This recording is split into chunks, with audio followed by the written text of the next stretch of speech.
T-minus 10, 9, 8, 7, 6, 5, 4, 3, 2, 1. Ignition and liftoff of Aries 1X.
Hey everybody, welcome to Undergroundopolis. Just a couple of quick announcements. We're going to get right into the interview. Just Krampus. Nobody Spanks Like Krampus. My recent single that we released, with everything, all revenue generated from it is going to the tornado victims in Western Kentucky for batteries and flashlights. That's what my understanding is. They need more of anything. So you can hit it up on Bandcamp on Questionable Records. And like I said, everything goes to that. So far, we've bought about $80 worth of batteries, which really isn't a lot of batteries. Batteries are freaking expensive. But since I am a Sam's Club member, I got quite a bit for $80. And what do you say? I'm going to bring my next guest. I'm really excited because I haven't had a Canadian guest yet. I've had Swedish, I've had German, I've had mostly American, but I'm really excited to finally have a Canadian guest. Bring him right on here. Tell us who you are, where you're from. All right. I'm Aiden. I'm from Saskatoon, Canada, and I am drummer of two-piece punk band Dwayne. That's what I'm about. I'm always so scared to say Saskatoon, or that's actually how you say it. Yeah, pretty much everybody that's not Canadian that encounters the words like, well, how do you say this? It's Saskatchewan. Yeah, that's right. This is Saskatchewan. Yeah. My friends Autopilot are from there too. I don't know if you ever do you know them? Yeah, I've heard of the name, so yeah, I guess it's a small world there. they come down here when on tour just about. They'll come down to Louisville, Kentucky. Oh, and I really like those guys. Cool. But how did Dwayne come together? Well, me and our singer, guitarist, everything else, Gordon, we met in high school but didn't actually do anything music related until kind of after. He'd been in and out of a few bands here and there, and we kind of reconnected when I was playing a show with a different band, and he saw me with another friend, and they got me into another band that we both play in, but Dwayne kind of came out of, well, us kind of wanting to do our own thing and move a little bit into a heavier, kind of more serious direction, because the band we were recruited into is a comedy band called Doctor Booty Quiver, which is fun, but we wanted to go a little different with this, so... Dr. Booty Quiver is a great name. Yes, it is. Is it still a thing? Yes, it is still a thing. Oh, we may have to get Dr. Booty Quiver on the show sometime. I'm sure he'd love to come on. You can actually find him on Twitch. Okay. Not on Facebook? I old mean, school. I still he do. does have a Facebook page, but he does streaming himself on Twitch. All right. Is what I meant to say. Gotcha. Well, if there were someone that you saw as Aiden on TV or live or whatever, it could be more than one answer. But you saw this person and said, "I want to do that. I want to be a drummer. I want to be a musician." Who would that influence be?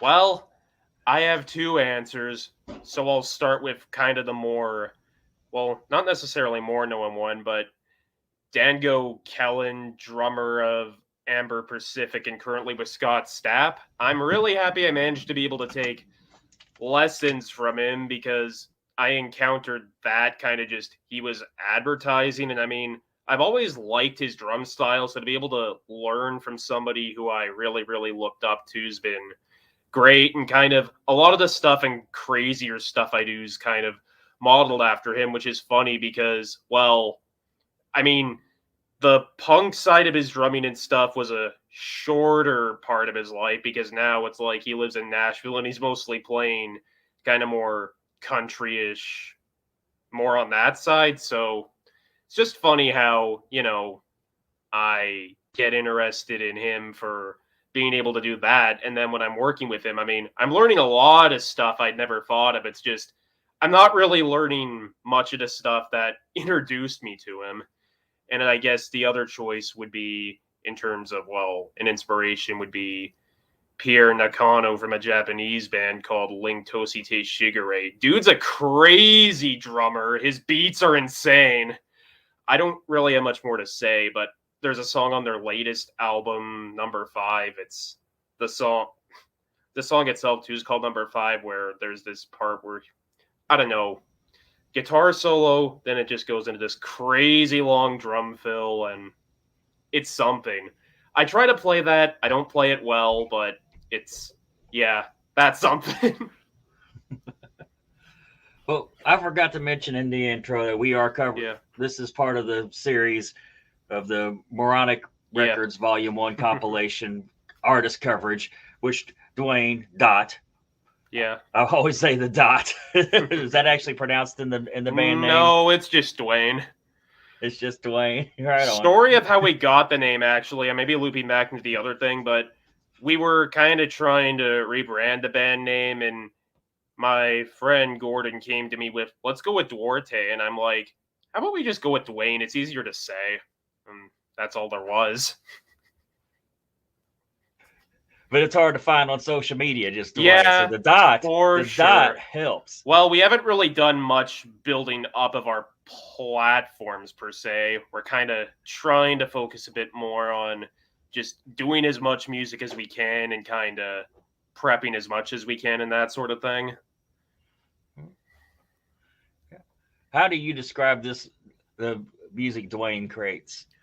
Well, Gordon would give a much more different description than me. Like, we kind of just combine our influences that are kind of all over the place. Like, Gordon, singer-guitarist, is kind of a lot more into, like, classic rock, big into 80s stuff, whereas I'm kind of, well, more into the modern sort of emo, synth pop, just kind of a whole bunch of weird mix of influences we have that kind of come together and make this. Like, in terms of my drumming style for this band, I feel I've kind of modeled it a lot after the two guys I was mentioning as inspirations.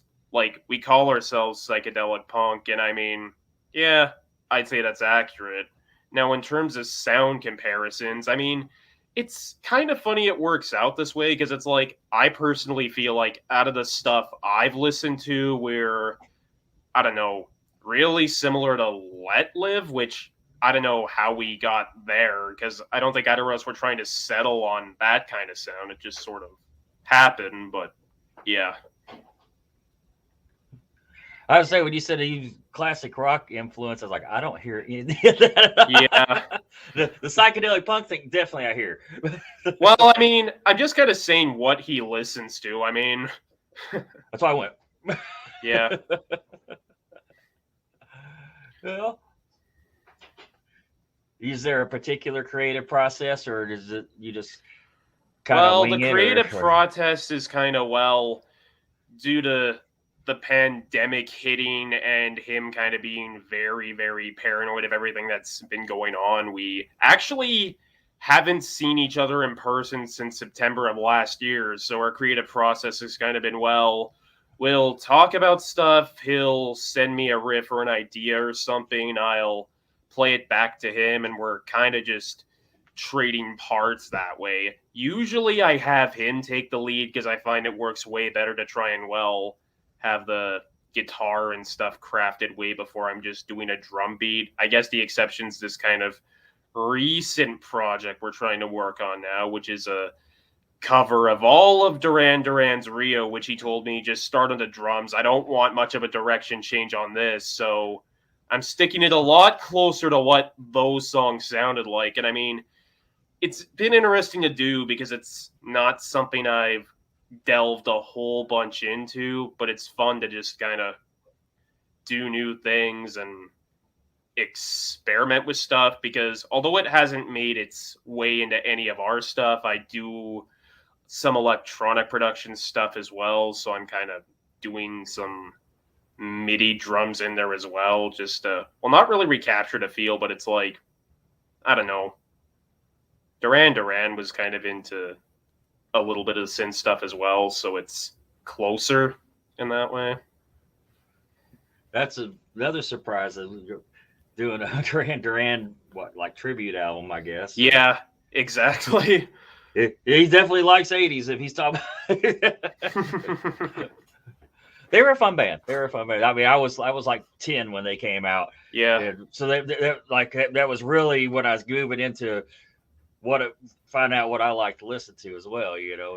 Duran Duran would be. Yeah. Well, you I know? mean, it's kind of crazy how, I don't know, I feel like I'm kind of stepping back a little bit with this stuff because it's like, I don't know. I mean, I'm only 26, which honestly kind of surprises me at this point, but.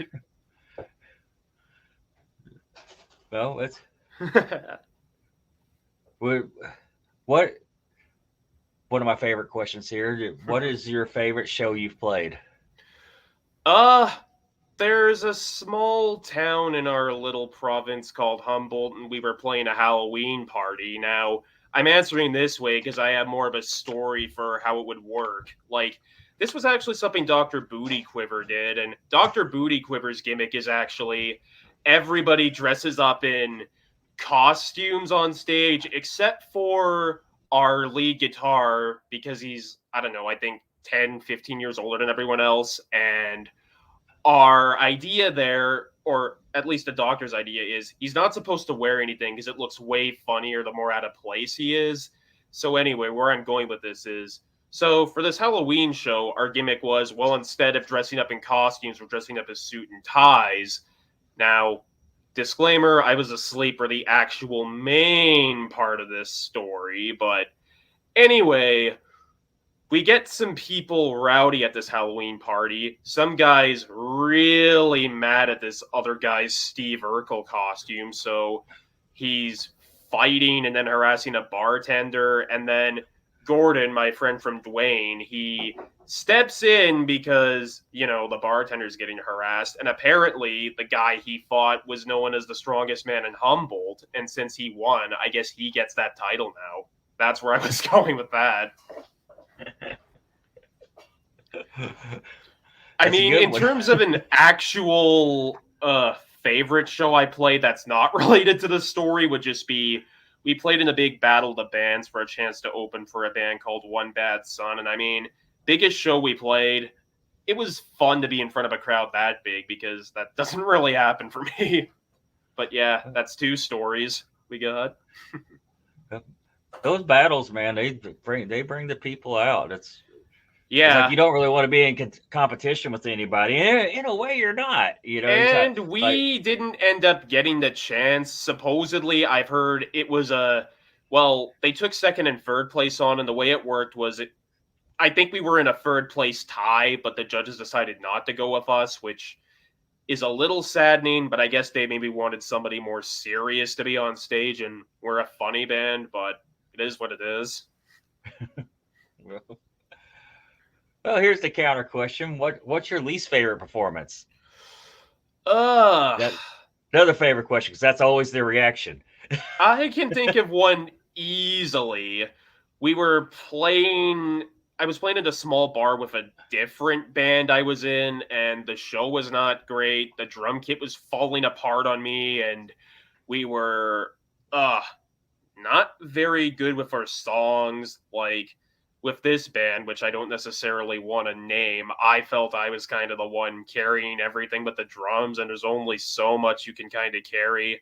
And it was bad enough to the point where I'm actually banned from that venue, supposedly. Now, I say supposedly because I've gone back there without issue because they didn't remember me at all, but Cool.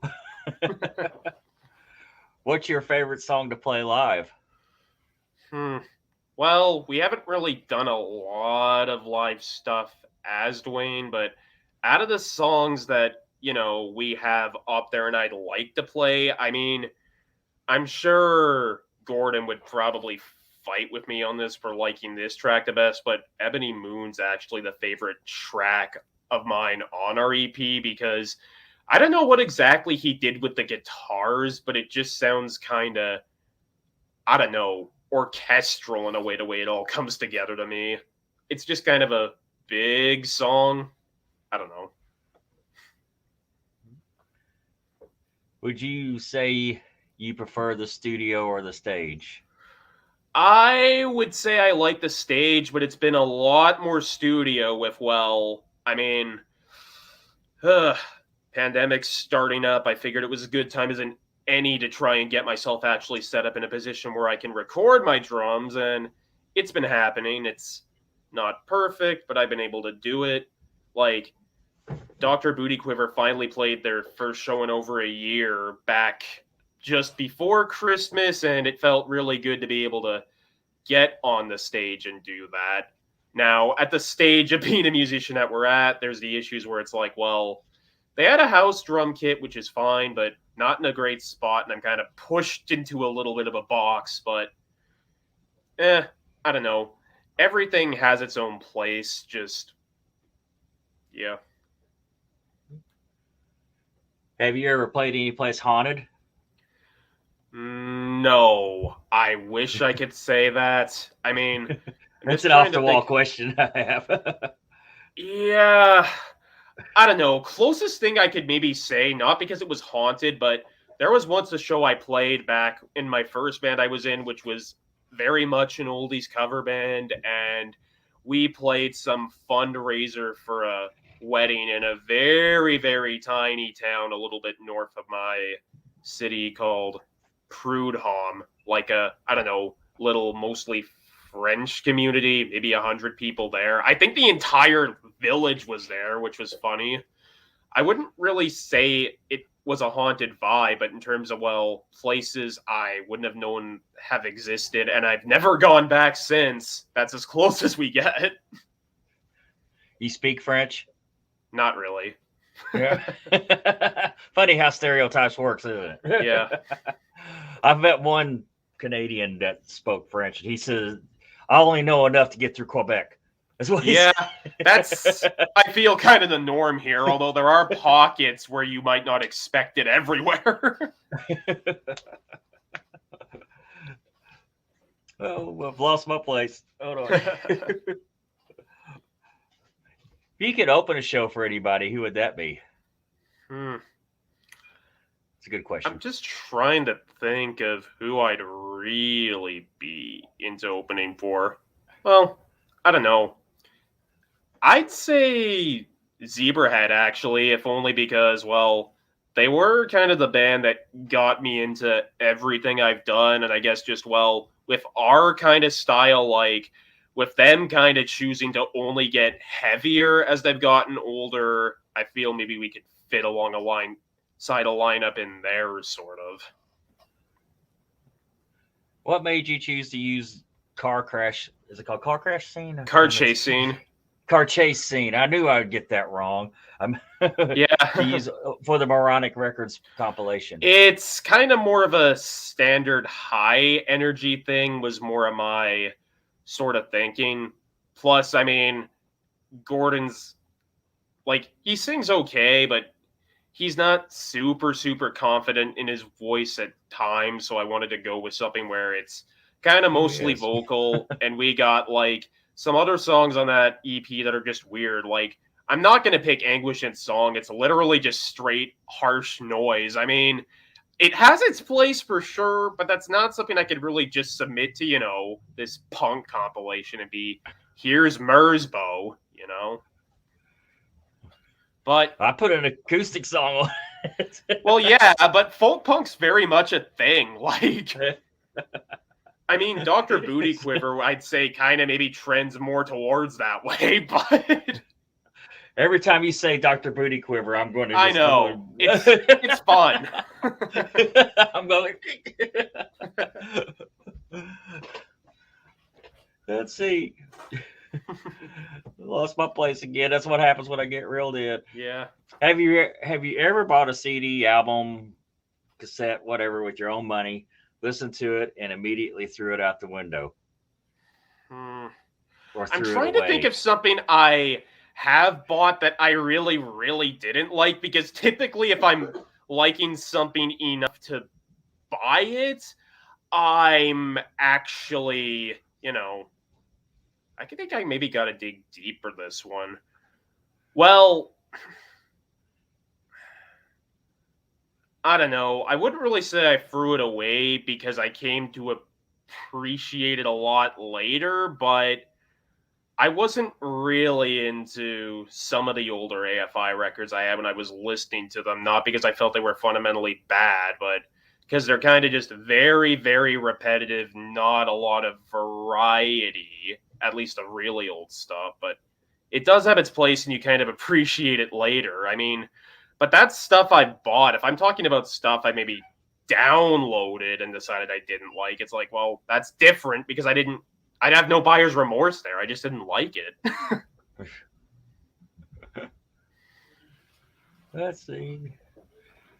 Is there any particular producer you'd really like to work with?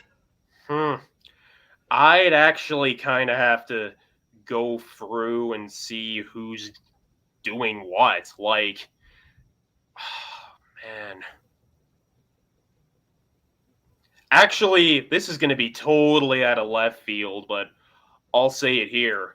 Kind of one of my main listening influences as of recently has been Swedish rapper Blade and his group Drain Gang. And I mean, White Armor, one of his main producers, is really good at making, like, I don't know, kind of stuff that just sounds otherworldly in that sense. Of course, getting a guy like that to produce like a punk album would be weird, but I mean, somebody Blade works closely with, Young Lean, actually has a side project called Dodmark, where he's just doing punk songs in Swedish, which is interesting.